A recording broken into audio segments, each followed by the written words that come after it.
नमस्कार, बहुत बहुत स्वागत है आपका। आप देख रहे हैं न्यूज टीवी इंडिया। मैं हूं आपके साथ स्नेहा सिंह और बुलेटिन की शुरुआत करेंगे एक अहम खबर के साथ, जहां आपको बता दें चार धाम यात्रा के लिए आज से कमर्शियल वाहनों के लिए आपको बता दें ग्रीन कार्ड बनेंगे। दरअसल यार चार धाम यात्रा को लेकर परिवहन विभाग ने अब तैयारियां पूरी कर ली हैं। चार धाम मार्गों पर संचालित होने वाले आपको बता दें व्यवसायिक यात्री वाहनों के ग्रीन कार्ड बनने हैं।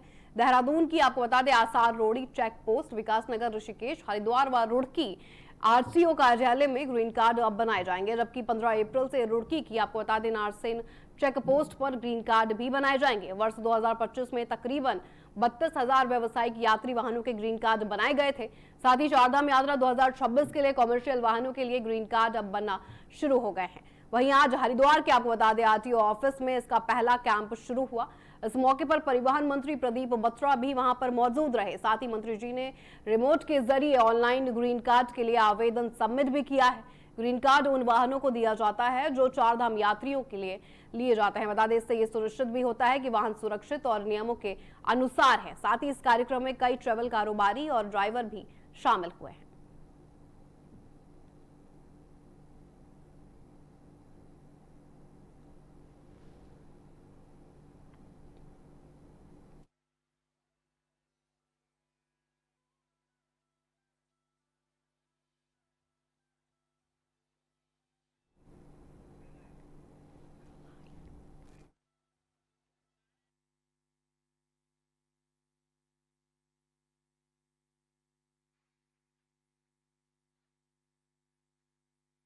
बता दें साफ तौर पर अब पारदर्शिता के निर्देश दे दिए गए हैं। पिछले साल 32,000 बता दें कार्ड जारी हुए थे।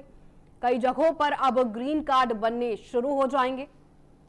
साथ ही आपको बता दें सभी से अभी अपील की गई है कि यात्रियों के साथ सम्मान और प्यार से पेश आए, क्योंकि यह प्रक्रिया अब लंबी हो सकती है। कमर्शियल वाहनों के लिए अब ग्रीन कार्ड बनने शुरू हो गए हैं। साथ ही आपको बता दें इसी को लेकर एक कैंप भी आयोजित हुआ। इस कार्यक्रम में कई ट्रेवल कारोबारी और ड्राइवर भी शामिल हुए हैं। 15 अप्रैल से आपको बता दें नारसिन में चेक पोस्ट वो शामिल होगा। पारदर्शिता के निर्देश दिए गए हैं। बता दें पिछले साल 32,000 कार्ड जारी भी हुए थे।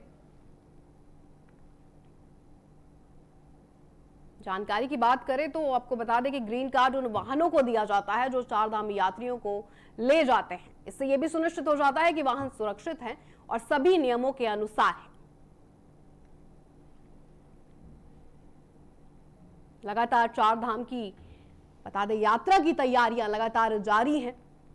15 अप्रैल से नारसन चेक पोस्ट भी अब शामिल हो जाएगा। लगातार अब कॉमर्शियल वाहनों के लिए ग्रीन कार्ड जारी किए जाएंगे। इस मौके पर आपको बता दें जो कैंप आयोजित हुआ था उसमें परिवहन मंत्री प्रदीप बत्रा भी वहां मौजूद रहे।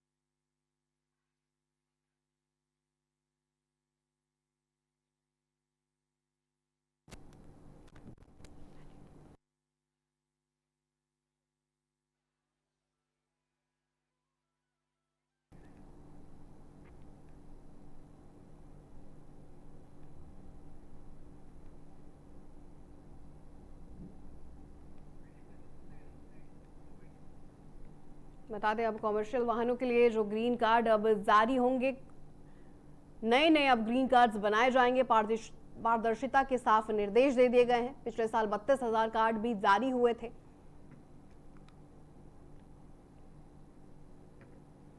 ये यात्रियों की सुरक्षा के लिए यह सुनिश्चित किया जा रहा है कि किसी भी तरह के वाहन नियमों के अनुसार चले। इसीलिए अब कई जगहों पर ग्रीन कार्ड्स अब बनाए जा रहे हैं।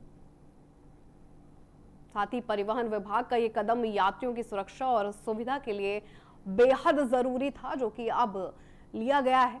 अब चारधाम यात्रा करने वाले लोग सुरक्षित वाहन में यात्रा कर पाएंगे। इसी के साथ आगे बढ़ेंगे, रुक करेंगे अगली खबर का। बता दें खबर है देहरादून से, जहां उत्तराखंड में पर्यटन को बढ़ावा देने के लिए सरकार लगातार काम कर रही है। देवभूमि उत्तराखंड अपनी खूबसूरत वादियों, पहाड़ों और धार्मिक जगहों के लिए पूरे देश में जाना जाता है। हर साल आपको बता दें बड़ी संख्या में पर्यटक यहाँ घूमने भी आते हैं। बीजेपी प्रवक्ता हनी पाठक ने ये साफ तौर पर कह दिया है कि राज्य में पर्यटन तेजी से बढ़ता जा रहा है। यहाँ की प्राकृतिक सुंदरता लोगों को अपनी ओर खींचती है। उन्होंने ये भी बताया कि मानस खंड माला मिशन के तहत कुमाऊं क्षेत्र के कई धार्मिक और प्राकृतिक स्थानों का विकास लगातार हो रहा है। इससे इन जगहों को नई पहचान भी मिल रही है। साथ ही इसके साथ ही शीतकालीन यात्रा की शुरुआत से अब सर्दियों में भी बता दें पर्यटक उत्तराखंड पहुंच रहे हैं। पहले ठंड के मौसम में कम लोग आते थे, लेकिन अब संख्या लगातार बढ़ती जा रही है। इससे आपको बता दें स्थानीय लोगों को रोजगार भी मिल रहा है और राज्य की आमदनी भी बढ़ रही है।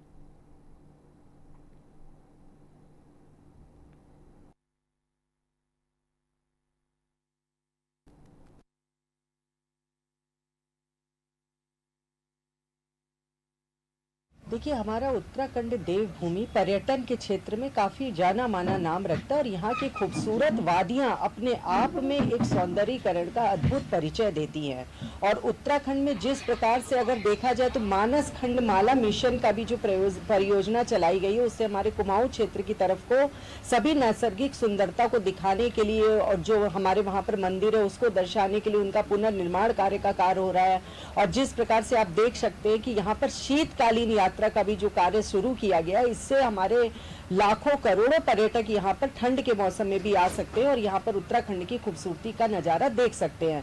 तो पर्यटन के क्षेत्र में लगातार हमारी डबल इंजन सरकार जिस प्रकार से कार्य कर रही है, उससे उत्तराखंड को राजस्व में भी फायदा हो रहा है। लगातार अगर देखा जाए तो उत्तराखंड पर्यटन के क्षेत्र में एक नजीर पेश करता हुआ आगे बढ़ रहा है।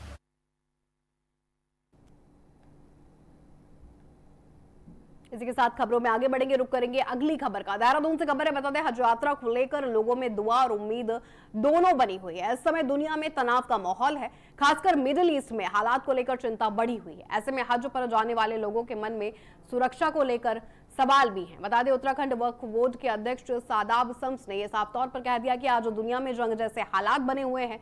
हज यात्रा के लिए हर साल लोग सऊदी अरब जाते हैं, इसलिए इस बार लोग दुआ कर रहे हैं कि हालात जल्द ठीक हो जाए।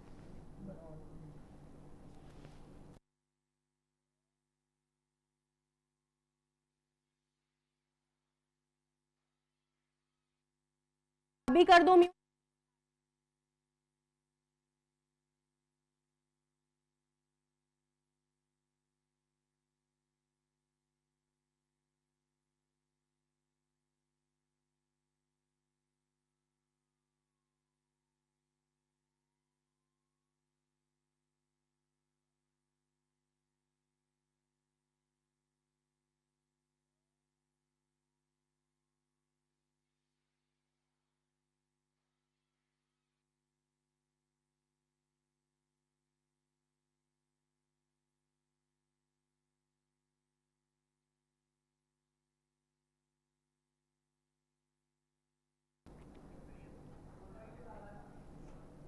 लगातार मिडिल ईस्ट को लेकर हालात बिगड़ते जा रहे हैं।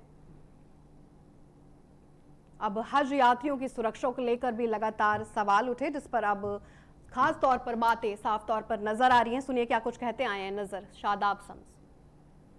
उम्मीद पोर्टल का समय बढ़ाया गया है और जितने भी नए औकाफ हैं, नई मसाजिद हैं, मदारिस हैं, सब लोगों को कहा गया है कि सब अपने अपने आप को दर्ज करें, क्योंकि जो दर्ज नहीं करेगा बाद में उनके सामने दिक्कत आएगी। और सरकार ने जिस तरह से मदरसा बोर्ड समाप्त किया है, अब प्रदेश के अंदर मॉडर्न मदरसा अपना वजूद लेते हुए दिख रहा है और हमें उम्मीद है कि अब जो मुस्लिम बच्चे हैं जो मदरसे में जाते थे और केवल मदरसा शिक्षा तक सीमित हो जाते थे, उन तमाम बच्चों को अब शिक्षा का अधिकार मिलेगा। अब वो भी हाफिज कुरान के साथ साथ डॉक्टर, इंजीनियर, फिलोसोफर बन पाएंगे। वो भी पढ़ लिख कर अपने जीवन में अपनी जीवन चलाने के लिए कुछ कर पाएंगे। केवल और केवल धर्म के नाम पर उनका शोषण नहीं होगा। मुझे लगता है कि बहुत अच्छी पहल देवभूमि उत्तराखंड से हुई है और ये मुझे लगता है देश में एक नजीर बनने वाली है। मदरसा बोर्ड की जगह जिस तरह से शिक्षा का अधिकार उत्तराखंड में बच्चों। खबरों में आगे बढ़ेंगे, रुक करेंगे अगली खबर का। बता दें ममता बनर्जी के हालिया बयान पर भाजपा सांसद महेंद्र भट्ट ने अब तीखा हमला बोला है। उन्होंने ये साफ तौर पर कहा कि ममता जी अपनी हार साफ देख पा रही हैं और ऐसे बयान देकर सांप्रदायिक माहौल बनाने की लगातार कोशिश कर रही हैं। वहीं भट्ट ने यह भी कहा कि भाजपा शासित राज्यों में खाने पीने पर किसी भी तरह की पाबंदी नहीं है। उनका यह भी कहना रहा कि इस तरह के बयान से केवल ममता जी की पार्टी को ही नुकसान होगा। भट्ट ने यह भी कहा कि देश में कानून और नियमों के पालन से ही स्थिरता आती है और राज्यों में विकास होता है। उन्होंने उदाहरण देते हुए ये साफ तौर पर बताया कि उत्तराखंड पहले राज्य था जिसने यूनिफॉर्म सिविल कोड लागू किया। अब गुजरात भी इस दिशा में कदम उठा रहा है। साथ ही जब इन कानूनों के फायदे साफ दिखाई देंगे तो धीरे धीरे देश के अन्य राज्य भी इसे अपनाएंगे। और जिस प्रकार से ममता जी को हार दिखाई दे रही है, और जब हार दिखाई देती है तो अब चुनावी मुद्दा खान पान पर आ गया है। देश भर में जहां भी भारतीय जनता पार्टी सरकार है, खान पान में कोई प्रतिबंध नहीं है। और इस प्रकार का बयान देकर और फिर सांप्रदायिकता माहौल बिगाड़ने के माहौल को खड़ा करने का प्रयास उनका है, और इसका भी जो सबसे ज्यादा हानि होगी वो ममता की पार्टी को होने वाली है।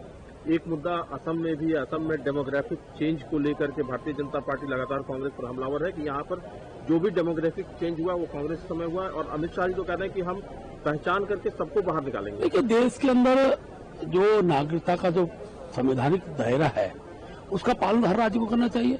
अब आसाम ही नहीं, उत्तराखंड के अंदर भी हमने इस चीज को बहुत गंभीरता से लिया है। और जिस प्रकार से बाहर देश के लोग आकर बिना नागरिकता के लोग जब रहते हैं तो निश्चित मैं कह सकता हूँ उसके कारण वहाँ का जो भौगोलिक परिदृश्य वो बदलता है, और हर सरकार उसके लिए चिंतित रहनी चाहिए, रहना भी चाहिए।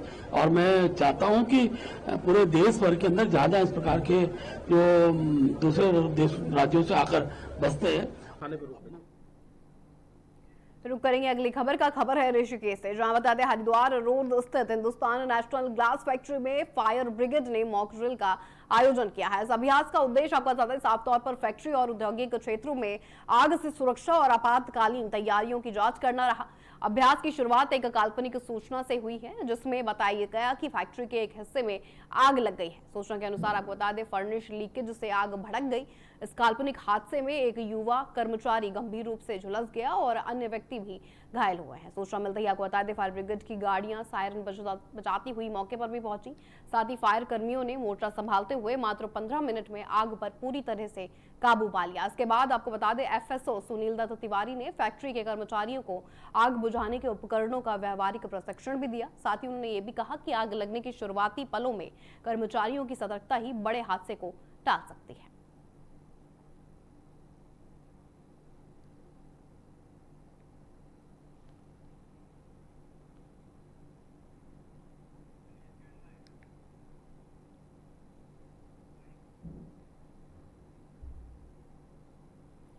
खबरों में आगे बढ़ेंगे, रुक करेंगे अगली खबर का। बता दें देहरादून से दुखद खबर सामने आ रही है। राजपुर थाना क्षेत्र में ओवरटेकिंग के विवाद में आपको बता दें दो कार सवारों के बीच बहस इतनी ज्यादा बढ़ गई कि हालात नियंत्रण से बाहर चले गए। विवाद के दौरान स्कॉर्पियो कार में सवार लोगों ने फॉर्च्यूनर कार के टायर पर गोली चलाई है। बता दें इस गोलीबारी में दुर्घटनावश मॉर्निंग वॉक कर रहे एक व्यक्ति को गोली भी लग गई है। घायल को तुरंत अस्पताल पहुंचाया गया लेकिन इलाज के दौरान उनकी मौत हो गई है। पुलिस ने अब तुरंत मामले की जांच शुरू कर दी है। साथ ही आरोपियों की तलाश के लिए नाकेबंदी और सघन चेकिंग अभियान भी अब चलाया जा रहा है।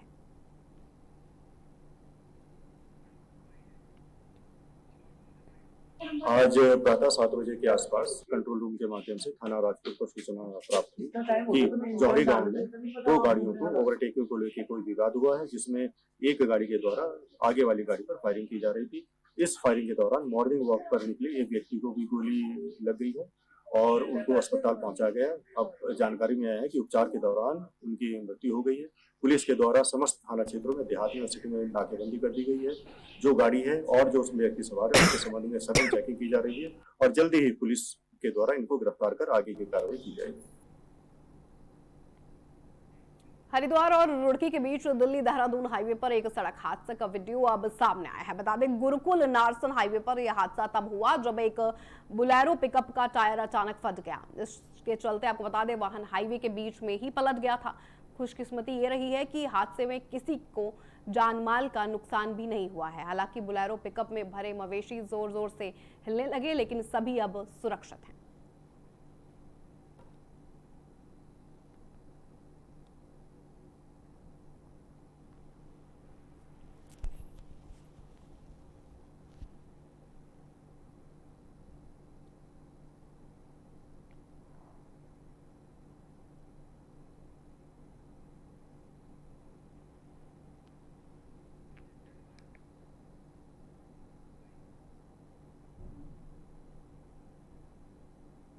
इसी के साथ खबरों में आगे बढ़ेंगे, रुक करेंगे अगली खबर का। खबर आ रही है बेरीनाग से, जहां आपको बता दें उजियारी बैंड कस्बे में शराब की दुकान खोलने के विरोध में महिलाएं अब सड़कों पर उतर आई हैं। आबकारी विभाग ने फिर से यहां आपको बता दें शराब की दुकान खोलने की बात कही, जिसके बाद महिलाओं में गुस्सा साफ तौर पर देखने को मिला है। बता दें महिलाओं ने हाथों में बिच्छू घास लेकर जोरदार प्रदर्शन किया और सरकार के खिलाफ नारे भी लगाए हैं। महिलाओं का ये साफ तौर पर कहना रहा है कि उन्हें बार बार झूठा भरोसा दिया जा रहा है। अब उन्होंने ये साफ कह दिया है कि जब तक शराब की दुकान का फैसला पूरी तरह से रद्द नहीं होगा, उनका आंदोलन इसी तरह जारी रहेगा।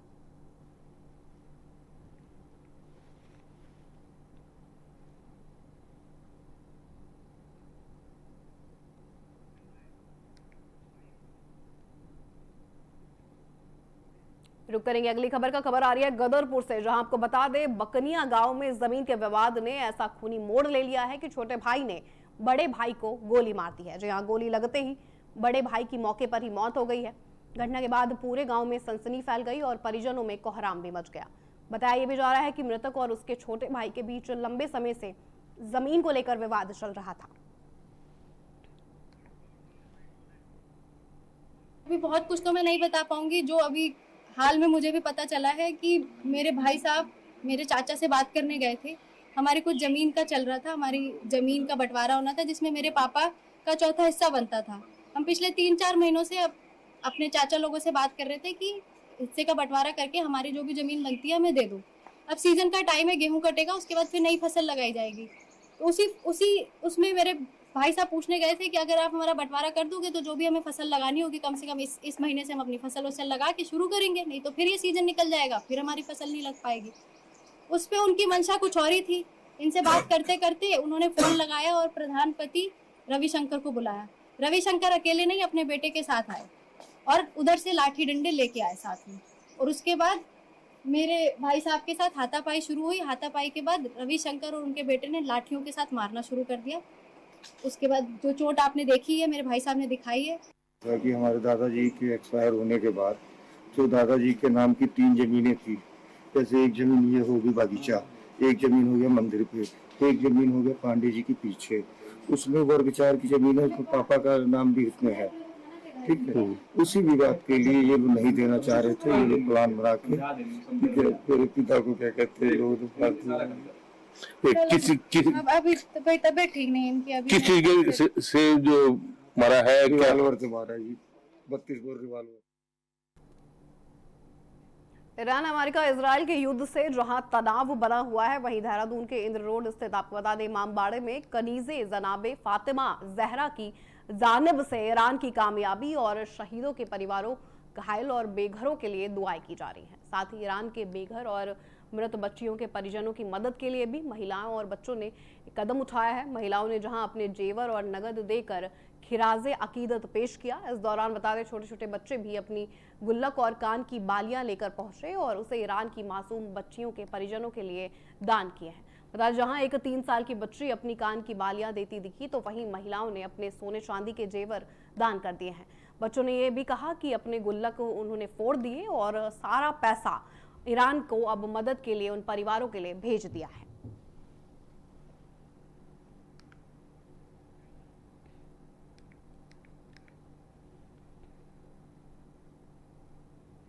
अब बात करते हैं उत्तराखंड की राजनीति से जुड़ी बड़ी खबर की। मंत्रिमंडल विस्तार के बाद राज्य में दायित्वधारियों की नई सूची को लेकर अब हलचलें और ज्यादा तेज हो गई हैं।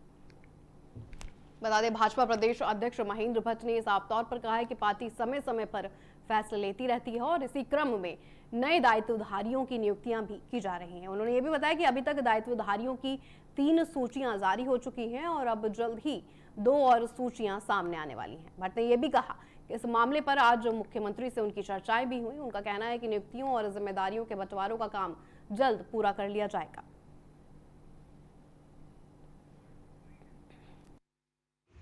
देखिए, भारतीय जनता पार्टी में निर्णय समय पर होते हैं।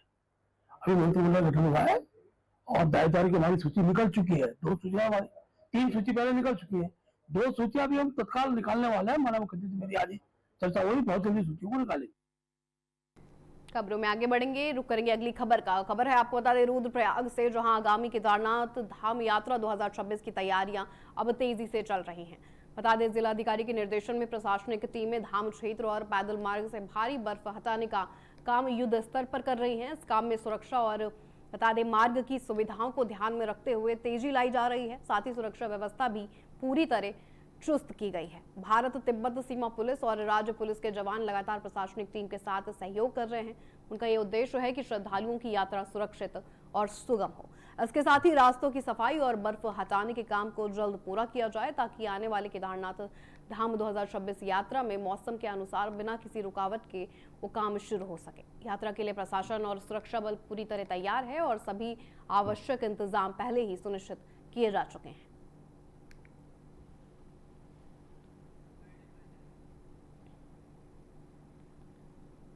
बता दें, जिलाधिकारी के निर्देशन में अब प्रशासनिक टीमें सक्रिय हो गई हैं।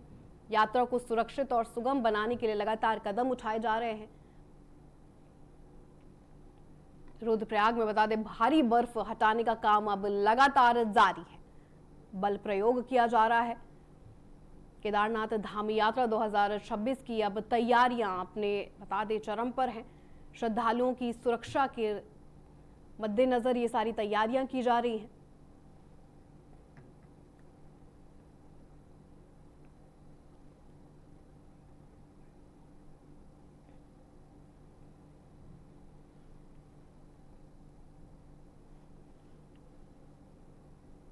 बता दें, इसके साथ ही रास्तों की सफाई और बर्फ हटाने के काम को जल्द पूरा किया जाने के अब निर्देश भी दे दिए गए हैं ताकि आने वाले केदारनाथ धाम 2026 यात्रा के मौसम के अनुसार बिना किसी रुकावट के ये काम पूरी तरह से सुनिश्चित हो सके।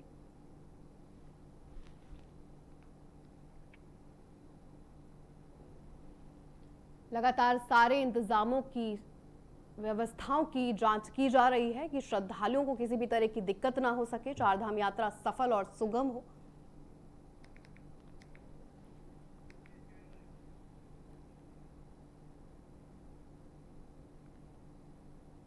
इसी के साथ खबरों में आगे बढ़ेंगे, रुक करेंगे अगली खबर का। खबर है देहरादून से, जहां आपको बता दें मसूरी विधानसभा क्षेत्र के छमरोली ग्राम पंचायत में आयोजित एक कार्यक्रम में कैबिनेट मंत्री गणेश जोशी ने आपदा प्रभावित परिवारों को राहत राशि वितरित की है। इस मौके पर आपको बता दें 74 उद्यमी परिवारों को कुल 93 लाख से अधिक की सहायता राशि के चेक भी दिए गए हैं। यह सहायता आपको बता दें ग्राम विकास विभाग के तहत संचालित ग्रामोत्थान RIP के परियोजना के माध्यम से प्रदान भी की गई।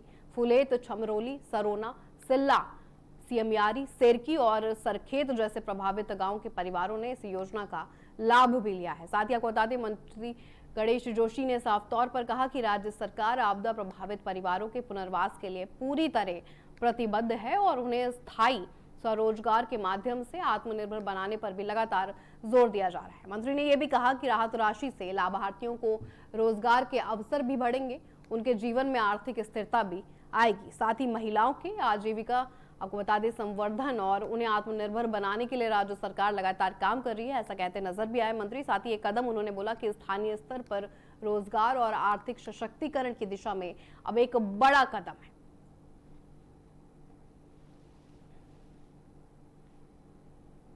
तो ये मसूरी में आपदा प्रभावित आपको बता दें परिवारों को राहत राशि वितरित की गई है। 74 उद्यमी परिवारों को बता दें 93 लाख से अधिक की सहायता दी गई। फुलेत, छमरोली, सरोना, सिल्ला आपको बता दें सियमियारी, सेरकी और सरखेत जैसे प्रभावित गांव के परिवारों ने इस योजना का लाभ भी लिया है।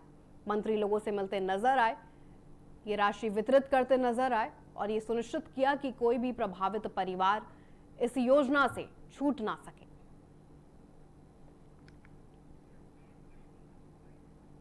के मानक के रूप में मुआवजा हमको दिया गया और अभी क्योंकि विभाग मेरे पास था ग्राम विकास, जिसके माध्यम से 7 ग्राम सभाओं के 74 लोगों को 93 लाख रुपए की सहायता राशि हमने आज वितरित की है ताकि वो लोग अपना काम कर सकें, अपना रोजगार कर सकें। और धामी सरकार हर संकट की घड़ी में इन आपदा पीड़ितों के साथ में है, क्योंकि ये मेरे परिवार के लोग हैं, मेरे घर के लोग हैं। इस क्षेत्र से अभूतपूर्व समर्थन मुझे व भारतीय जनता पार्टी को पिछले वर्षों से लगातार मिलता जा रहा है। मैंने इनको विश्वास दिलाया है कि भविष्य में भी क्योंकि के हर दुख में हर सुख में हमारी सरकार इनके साथ खड़ी है और मैं हमेशा खबरों में आगे बढ़ेंगे, रुक करेंगे अगली खबर का। देहरादून से खबर है, बता दें उत्तराखंड सरकार की महिला सशक्तिकरण और बाल विकास मंत्री रेखा आर्य ने देहरादून के केदारपुर नारी निकेतन में हुई, आपको बता दें, संवा सिनी की आत्महत्या की घटना की गंभीरता से अब जांच के निर्देश दिए हैं। मंत्री ने घटनास्थल का निरीक्षण किया है और नारी निकेतन की, आपको बता दें, अधीक्षिका, कर्मचारियों और चौकीदार से पूरी जानकारियां भी ली। उन्होंने साफ तौर पर कहा कि भविष्य में ऐसी घटनाओं को रोकने के लिए सख्त कदम उठाए जाएंगे। मंत्री ने सभी परिसर को, आपको बता दें, सीसीटीवी कैमरों से कवर करने, उनकी लाइव मॉनिटरिंग करने और रिकॉर्डिंग सुरक्षित रखने के भी अब निर्देश दे दिए हैं। साथ ही आपको बता दें, एसएसपी से फोन पर बात कर पुलिस जांच की प्रगति को भी देखा गया है। मंत्री ने निर्णय लिया है कि प्रदेश के सभी नारी निकेतनों में महिलाओं के बेहतर इलाज और मानसिक स्वास्थ्य के लिए डॉक्टर और, आपको बता दें, मनोचिकित्सकों को जोड़ा जाए। इस प्रस्ताव को कैबिनेट में रखा जाएगा ताकि भविष्य में ऐसी घटनाओं को रोका जा सके।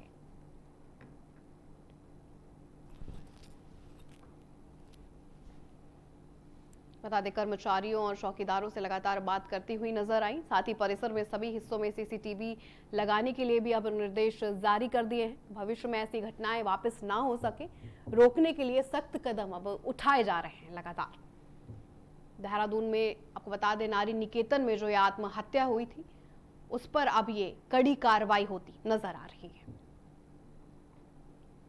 मंत्री रेखा आर्य ने घटनास्थल का साफ तौर पर अब जायजा लिया है और सभी को अब निर्देश दे दिए हैं कि ऐसी घटना वापस ना हो सके। कर्मचारियों और चौकीदारों से पूछताछ की है और प्रशासन को अब ये कड़ी कार्रवाई करने के भी निर्देश दे दिए गए हैं।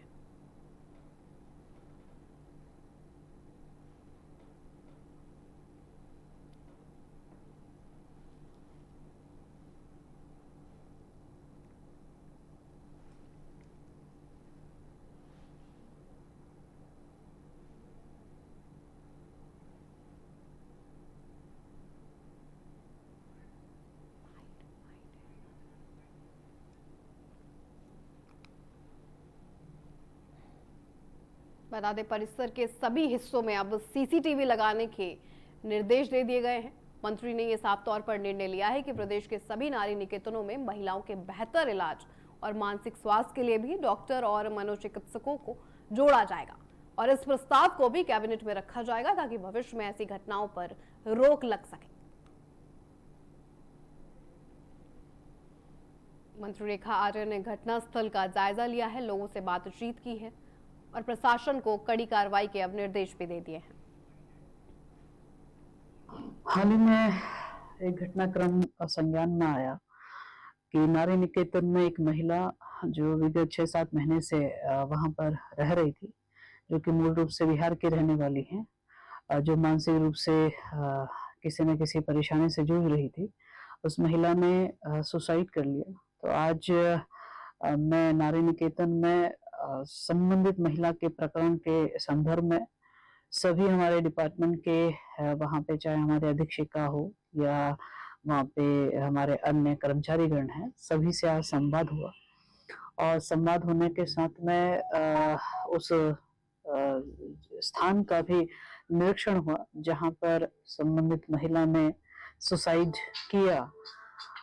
महिला ने सुसाइड जो सीढ़ी में लगी रेलिंग होती है, उससे दुपट्टे के सहारे से उस पे गार्ड बांधते हुए वो रेलिंग से लटक गई, जिसके कारण से संबंधित की मौत हो गई। निश्चित रूप से घटना बहुत दुर्भाग्यपूर्ण है। सभी से वार्ता तो हुई, वार्ता होने में सभी ने अपना अपना पक्ष भी रखा और जिस प्रकार से वहाँ पे केयर टेकर है, उसका जो रोटेशन है लगातार कमरों का निरीक्षण करने का, उस क्रम को भी जाना। लेकिन अभी ये कह पाना कि वो संबंधित महिला, चूंकि अभी उसका पोस्टमार्टम रिपोर्ट अभी आई नहीं है, पोस्टमार्टम रिपोर्ट आने के उपरांत में जो विभाग के अधिकारी कर्मचारियों ने जो बताया और जो पोस्टमार्टम रिपोर्ट आएगी, तो वो दोनों के उसको परीक्षण करते हुए यदि लापरवाही हमारे किसी कर्मचारी की, अधीक्षिका की, डिपार्टमेंट के संबंधी किसी जिम्मेदार व्यक्ति की रहेगी, तो निश्चित रूप से उसके विरुद्ध भयंकर कार्रवाई होगी। मेरे साथ इस बुलेटिन में इतना ही। देश और दुनिया की तमाम खबरों के लिए आप बने रहिए न्यूज़ टीवी इंडिया के साथ। नमस्कार।